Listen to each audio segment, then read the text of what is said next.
খাচ্ছে আর মাসি দিচ্ছে। এখন মুড়ি খাচ্ছে, এই যে দাদা এখানে খাচ্ছে, সনু খাচ্ছে, এই তো ওখানে মা।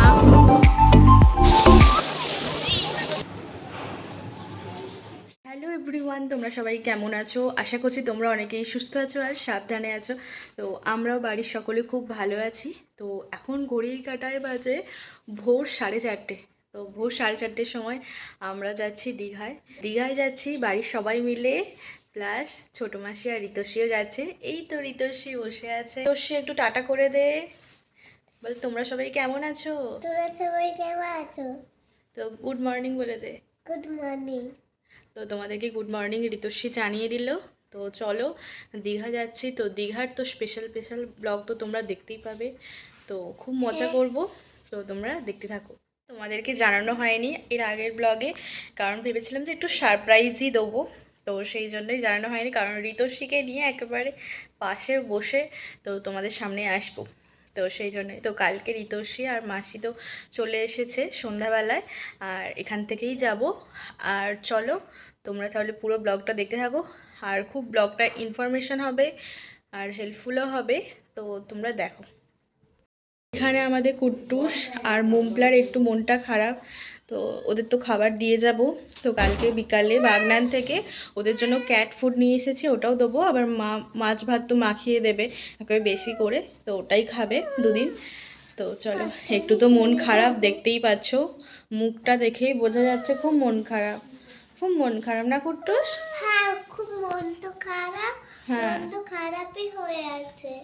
হ্যাঁ, চলো। একটু মন খারাপ, ভাবছে যে এত ভোর ভোর এরা কোথায় যায়। মুমপ্লা বসে আছে মন খারাপ করে, মুমপ্লাকেও দেখিয়ে দিই। মুমপ্লা তাকা, এই যে মুমপ্লাও বসে আছে। এই খাবারটা ওদেরকে দিয়ে যাচ্ছি, আর তার সঙ্গে তো মা তো মাছ ভাত মাখিয়ে দেবে। তো বাই ওয়ান গেট ওয়ান, তো 50 টাকা করে এক একটা প্যাকেট, মানে 100 টাকায় দুটো। তো এই যে পিওর পেট, তো এটা দিয়ে দিয়েছি। কিছুটা এখনও দেবো, কারণ দুদিন ওদের হবে না এটাতে, আর একটু দিতে হবে। আবার বাদ বাকিটা এই যে বয়ামের মধ্যে ওদের ঢেলে রেখে দেবো। চলো, আর এই যে গন্ধ পেয়েই কুট্টুস চলে এসেছে। তো ওই যে খাবারটা দিয়ে দিচ্ছি, চলো তোমাদেরকে দেখাই ওরা কতটা খেতে ভালোবাসে। এই যে এটা পুরো ভর্তি করেই দিয়েছি। আর আর এনে এনে হুম হুম খা। এই তো মানে মুমপ্লা, মানে এই যে ওইটাতে ওদের হয়ে যাবে। আজকে আমি হোটেল থেকেই তোমাদেরকে ভয়েসটা দিচ্ছি। তো এখন তো দীঘাতেই আছি, তো আজকের ভিডিওটা ভাবলাম আজকেই আমি তোমাদের সাথে শেয়ার করি। তো এখানে দেখো আমরা তো বেরিয়ে পড়েছি, এখন অটোতেই আছি। তো এখান থেকে আবার ডিরেক্ট যাব স্টেশনে। এখন আমরা দাঁড়িয়ে আছি স্টেশনে, তো এখানে সবাই দাঁড়িয়ে আছি। তো পাপা গেছে টিকিট কাটতে। তো চলো, এদিকে বনু দাদাই, এদিকে মা, ওইদিকে আছে ছোটো মাসি আর ঋতস্বী। পাপা গেছে টিকিট কাটতে। তো চলো আজকে খুব মজা করব। তো এখান থেকে আমরা ডিরেক্ট যাব হচ্ছে পাঁশকুড়া। তো পাঁশকুড়া থেকে দীঘা ইমু লোকাল আছে, তো লোকালে করে চলে যাবো, কারণ আমাদের বাড়িটা যেহেতু এই লাইনে, তো খুবই সুবিধা হবে।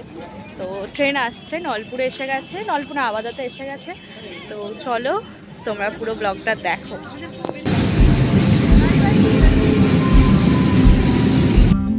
এসে গেছে, চলো আমরা যাব পাঁশকুড়া।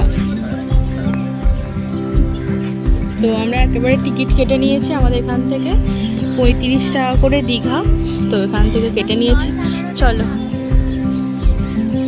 কিন্তু আমাদের ট্রেন ছেড়ে দিয়েছে দেখতেই পাচ্ছ, আর সবাই একটু রেস্ট নিয়ে নিচ্ছে, একটু ঘুমিয়ে নিচ্ছে, কারণ বুঝতেই পারছো ভোর ভোর ওঠা হয়েছে আজকে। তো সেই কারণে তো মা মাসি এক্ষুনি ঘুমিয়ে পড়বে। তো চলো একটু রেস্ট নিয়ে নিই। পাঁশকুড়া মোটামুটি আমাদের কুলগাছা থেকে ওই 9-10টার মতো স্টেশন, তো তাড়াতাড়ি পৌঁছে যাব। তবুও একটু ঘুম পাচ্ছে, কারণ শীতকাল বুঝতেই পারছো। এমনিতেই 3:30-র সময় করে আমরা উঠে রেডি হয়েছি, মোটামুটি আমরা ট্রেন ধরেছি 5:30টার। তো চলো স্টেশনে পৌঁছে যাই, পাঁশকুড়া স্টেশনে। তো যেতে যেতে তোমার সঙ্গে কথা বলছি।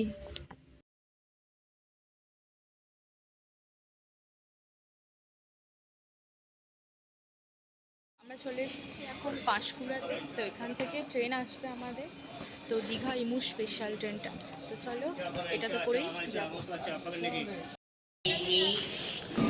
এখানে সব বসে আছি। তো আমাদের এই হয়েছে একটা লাগেজ, তো এটা একটা খাবারের ব্যাগ, এখানে একটা গামলিও নেওয়া হয়েছে, আর ছোটো মাছদের হয়েছে ওটা।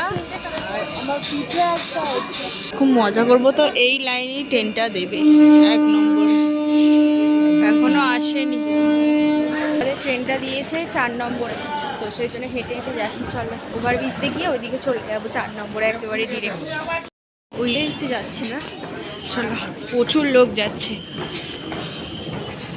দাদাই একেবারে নেমে পড়েছি। তো এখান থেকে আমরা নিয়ে নিলাম মোচার চপ। চলো। তোমরা হয়তো অনেকে শুনে থাকবে যে পাঁশকুড়ার মোচার চপ হচ্ছে বিখ্যাত, তো সেই জন্য আমরা যেহেতু পাঁশকুড়া স্টেশনে যেহেতু আছি, মানে এখন ট্রেনে বসেছি, মোচার চপ তো ওখানে খেতেই হবে, কিন্তু দুর্দান্ত ছিল। তো আমরা মোটামুটি যতজন ছিলাম ততগুলোর মতো নিয়েছিলাম মোচার চপ। আর এখানে ঋতস্বীও খাচ্ছে আস্তে আস্তে, দেখতেই পাচ্ছ। তো আমাদের তো অলরেডি খাওয়া কমপ্লিট হয়ে গেছে, আর দারুণ ছিল মোচার চপটা। আর তার সঙ্গেই আবার নেওয়া হলো চানা। তো ট্রেনে কিন্তু বসে এইরকম যখনই কোনো টুকটাক খাবার ওঠে অবশ্যই আমরা সবাই কিনি, আর সেটাও আবার আমরা ভাগ করে খেতে থাকি। তো চলো, আমাদের ট্রেন পুরো কারেক্ট টাইমে ছেড়েছে, পুরো যেটা 7:10 ছাড়ার কথা, মানে 7টার ট্রেন, এটা আমাদেরকে 7:07 মধ্যেই স্টেশন থেকে ছেড়ে দিয়েছে। তো চলো যাই, তোমরা পুরো ব্লগটা দেখো। অবশ্যই ভালো ভালো স্টেশন যেগুলো আসবে সেগুলো তোমার সাথে শেয়ার করো, কখন পৌঁছাচ্ছে সেগুলো। এখন খাচ্ছে পাঁশকুড়ার মোচার চপ, তাই তো ঋতু? খেয়ে নাও। আমাদের ট্রেন ছাড়লো কাঁথি, তো এখনো অনেকক্ষণ টাইম লাগছে, বিশাল টাইম। চলো যাওয়া যাক। দর্শি দেখছে, তো এইদিকে রাস্তা তো দারুণ। চলো একটু যাই, কারণ অনেকক্ষণ বসে আছি। চলো।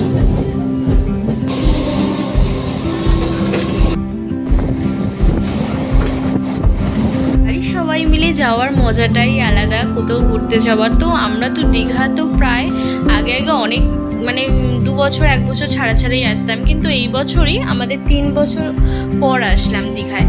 তো সেই খুব সুন্দর লাগছে। আর আমরা প্রত্যেকবারই গরমকালে আসি, কোনোবারই শীতকালে আসা হয় না, কারণ এটা অফ সিজন, সেই জন্য। তো ভাবলাম যে শীতকালটা পড়েই গেছে, তো 2 দিনের জন্য ভালো কোথায় ঘোরা যেতে পারে, সো সেই জন্য ডিসাইড হলো যে দীঘা।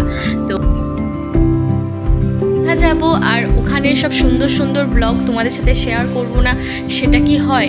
তো চলো, তো আস্তে আস্তে আমরা কিন্তু পরবর্তী স্টেশনগুলো পেরোচ্ছি, আর তোমাদের সাথেও শেয়ার করছি একটু একটু করে, কারণ এই দিকের তো পূর্ব মেদিনীপুরের লাইনে তো অনেকগুলো স্টেশন, আর অনেকক্ষণ ছাড়াই কিন্তু প্রত্যেকটা স্টেশনে যাচ্ছে, তো তোমাদের সাথেও কিন্তু শেয়ার করছি। তো আমরা যেই ট্রেনটা ধরেছি সেটা হচ্ছে যে প্রথমে তো আমরা আমাদের ফুলগাছিয়া থেকে পাঁশকুড়া গিয়েছিলাম, পাঁশকুড়া থেকে ইমু দীঘার লোকাল ধরেছিলাম, তো এটা ধরে চলে এসেছিলাম মাত্র 35 টাকায়। পরের স্টেশনেই আমরা নামবো, তো টিকরা ছাড়লো এই মাত্র, দীঘা পরের স্টেশন। চলো তোমাদের সঙ্গে সুন্দর সুন্দর ব্লগ শেয়ার করব, তো তোমরা দেখতে থাকো। তোমরা আশা করছি উইকেন্ডে তোমরাও চলে আসো দীঘা, খুব ভালো লাগবে। চলো তোমরা দেখো। দীঘা হচ্ছে এমনই একটা জায়গা যা বাঙালিদের মনে প্রাণে থাকে দীঘা, তো সেই জন্য সবাই কিন্তু চলে আসে 2 দিনের ছুটি কাটাতে দীঘা। তো তোমরাও কেন বাড়িতে বসে আছো, অবশ্যই কিন্তু তোমরা ফ্যামিলিকে নিয়ে চলে আসো দীঘা, হুটহাট করে প্ল্যান করেই চলে আসো, তবেই ভালো লাগবে। আর এই শীতকালটা আরও বেশি দারুণ লাগবে, কারণ এইরকম প্রকৃতিকে তোমরা দেখতে দেখতে যাবে যখন, তখন অপূর্ব সুন্দর লাগবে। কারণ মাঠ তো ভরেই আছে, দেখতেই পাচ্ছ, সোনালি মাঠে পুরো ধানের খেতে মধ্যে দিয়ে তোমরা যাবে, আর অপূর্ব সুন্দর লাগবে। তো চলো, এরপর তো আমাদের ট্রেন তো চলেই এসেছে দীঘা স্টেশনের কাছাকাছি। আমাদের ট্রেনটাও পুরো কারেক্ট টাইমে ছিল, কারণ অন্যান্য দিনের ট্রেনের আপডেটগুলো আমরা দেখছিলাম যে 10টায় পৌঁছাচ্ছিল, কিন্তু আজকে আমাদের ভাগ্য ভালো যে 9:30টার মধ্যেই আমাদের ট্রেনটা দেখিয়ে দিয়েছে, মানে দেখিয়েছে অ্যাপে। তো তার আগেই কিন্তু আমাদেরকে স্টেশনে পৌঁছে দিয়েছে। ওই যে দূর থেকে দেখা যাচ্ছে জগন্নাথ দেবের মন্দির, তো অবশ্যই তোমাদের সাথে তো শেয়ার করব জগন্নাথ দেবের মন্দির দীঘায়, তো সবাই কিন্তু একবার দেখছে। তো চলো আস্তে আস্তে এবার আমরা স্টেশনের দিকে পৌঁছাই। তোমাদেরকে আরও একটা কথা বলা হয়নি যে ঋতস্বীর কিন্তু এইবারে প্রথম সমুদ্র দেখা। ও কিভাবে ফার্স্ট সমুদ্রকে দেখে ওর যে রিয়াকশান হয় সেটা তো তোমার সাথে শেয়ার করব। বুঝতেই পারছো কতটা ওকে ফোনে দেখিয়েছি যে এইভাবে মজা করব, ফোনে যতটা না দেখে মজা পাবে সামনে তাহলে দেখে আরও কত মজা পাবে। স্টেশনে নেমে পড়েছি, চলো।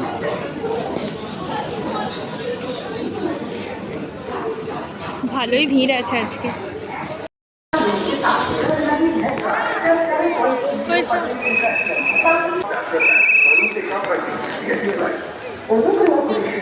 আমরা তো নিউ দীঘাতেই প্রত্যেকবার থাকি, তো এইবারও আগে নিউ দীঘাতে যেই হোটেলেই থাকতাম তো সেখানেই যাচ্ছি। তো আমরা একবারে টোটোতে উঠে পড়েছি। তো চলো আমাদের একেবারে ওই হোটেলের সামনে গিয়েই নামিয়ে দেবে। তো চলো আস্তে আস্তে এবার যাওয়া যাক। বুক করাই ছিল, তো চলো একবার করে তবুও রুমগুলো দেখে নিলাম। দেখে এই যে সমস্ত কিছু নিয়ে যাচ্ছি। আর আমরা বিপাশা গেস্ট হাউসেই থাকি প্রত্যেকবার, কারণ এনাদের ব্যবহারও খুব ভালো, সেই জন্য। তো এটা একেবারে নিউ দীঘা সি বিচের সামনে, সি বিচের সামনে দাদাই আর মা আছে। নিচের সমস্ত কিছু যেগুলো আছে ডকুমেন্টস আরে ওদেরকে দিতে লাগে। তোমাদেরকে আমাদের রুমগুলো দেখাই। আমরা তো নিয়েছি দুটো রুম, তো পাশাপাশি একেবারে আছে। তো রুম নাম্বারগুলো হচ্ছে যে 117 আর 118। চলো তোমাদেরকে দুটো রুমই দেখাচ্ছি, তো চলো তোমরা দেখে নাও। সিঁড়ি দিয়ে উঠতেই এই যে 100 রুম নম্বর 18 আছে। তো এই হচ্ছে রুমটা। তো একটা রুম, তো এখানে সিঙ্গেল বেড আছে, এখানে টিভি চলছে, এখানে কিছু ওয়ার্ড্রপারে আছে, আর এখানে একটা সোফা আছে, আর এখানে একটু টি টেবিল আছে, আর এটা তো ওয়াশরুম। আর এই যে এই দিকেই আছে ব্যালকনি। তো ব্যালকনিটার জন্য আরও বেশি ভালো লাগছে। তো দেখো এই একটা রুম নেওয়া হয়েছে, তো এখানেও টিভি আছে, এখানে একটা টেবিল আছে, যেমন ওই রুমেও যেমন আছে সেম এই রুমে। আর এখন তো শীতকাল, এসি সেজন্য চালাতেই লাগবে না। আর এখানেও একটা আছে ব্যালকনি। তো এখান থেকেও কিন্তু সমুদ্র মনে হয় না দেখা যাবে, কারণ এখানে এই বিল্ডিংটা একটু গার্ড পড়ে গেছে, তো সেই জন্য একটু দূর থেকে দেখতে হবে। তবে ঠিকঠাক, এখানে চেয়ার আছে, খুব ভালো। রাত্রির দিকটা খুব ভালো লাগবে। তোমাদেরকে তো বোঝাতে পারলাম আমাদের রুমটা, তো খুব ভালো হয়েছে। আমাদের এখন মুড়ি মাখা হয়েছে, তো ঠোঙায় ঠোঙায় সবাই খাচ্ছে। এখানে ঋতস্বী বসে আছে, এখানে পাপা খাচ্ছে, এখানে মাসি দিচ্ছে, তারপরে আসছি। এখন মুড়ি খাচ্ছে, এই যে দাদাই এখানে খাচ্ছে, এখানে পাপা খাচ্ছে, এই তো ওখানে মা। চলো এখন টিফিনটা করে নিই। তো এই তো হোটেলে আসলাম, স্নানের জন্য তৈরি সবাই মিলে এখন সমুদ্রে নামবো। তো মা আর বাবা আসছে, বনু দাদাই চলে গেছে। বনু একটা মানে কিনবে সানগ্লাস, আর এদিকে আমি, ঋতস্বী, মাসি তিনজনে মিলে যাচ্ছি। তো চলো খুব মজা করবো, চলো। তো আমরা আছি বিপাশা গেস্ট হাউসে। তো এই ব্যালকনিটা আর এই চলো চলো। তো দূর থেকে তো ব্যালকনি থেকে দেখতেই পাচ্ছিলাম সমুদ্র। এখন সানগ্লাস নেওয়া হলো।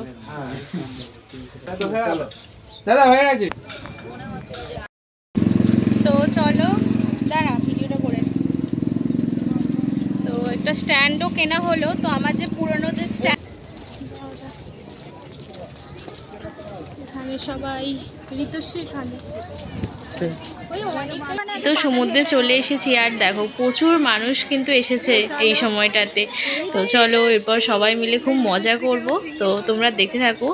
আর খুব ভালো লাগছে, অনেক দিন পর আসলাম যেহেতু সমুদ্রে, খুব ভালো লাগছে। চলো তোমরা দেখতে থাকো। হ্যাঁ তো একটা বড় ঢেউ আসছে না, তোমাদেরকে দেখাই, চলো। তো এখানটা আসলে একটু কমে যাচ্ছে, কি দারুণ লাগছে। এই দেখো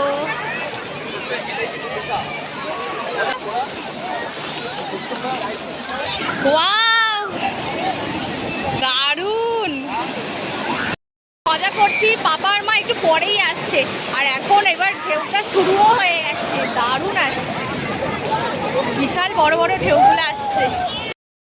তো ওখানে দাদাই দাঁড়িয়ে আছে, পাপার মা আসছে। লাগছে। আর ঢেউগুলো দেখো।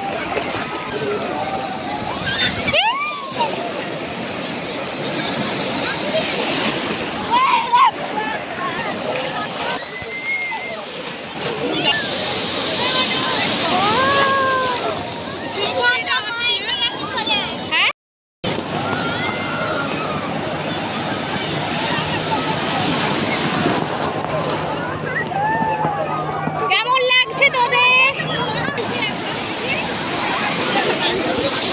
মজা করছিস? এখানে আমি আর ঋতশ্রী বসে আছি, মা পাপা দাদাই বনু ছোট মাসি সব দূরে দূরে। ঢেউ আসছে বড় বড় বিশাল, তো সেখানে গেছে। চলো ঋতশ্রী কি করছে তোমাদেরকে দেখাই একবার। চলো তোমাদেরকে ঋতশ্রীকে একবার দেখাই। এখানেও একটা গর্ত খুঁড়েছে, তো এখান থেকে যে বালি নিচ্ছে। আমি একটু ও এখানে জল এসেছিল, মানে সমুদ্রের জল, ও সেই জল নিয়ে এ করছে। এই পুরো বালিটা দেখো কি সুন্দর। ঋতু ঠিক আছে, চলো চলো, সেই দূরে দূরে আবার ঢেউ।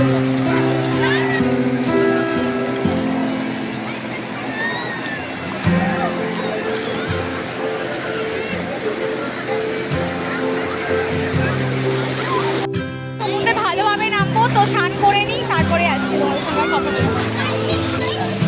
তোমাদের কেমন লাগলো আজকের ব্লগটা অবশ্যই আমাকে কমেন্টে জানিও। ভালো লাগলে চ্যানেলটিকে সাবস্ক্রাইব লাইক শেয়ার করতে অবশ্যই ভুলো না। তা দেখা হচ্ছে নেক্সট ব্লগে। ততক্ষণের জন্য টাটা। সকলে সুস্থ থাকবে, সাবধানে থাকবে, আর পরবর্তী ব্লগের জন্য অবশ্যই বলো টাটা।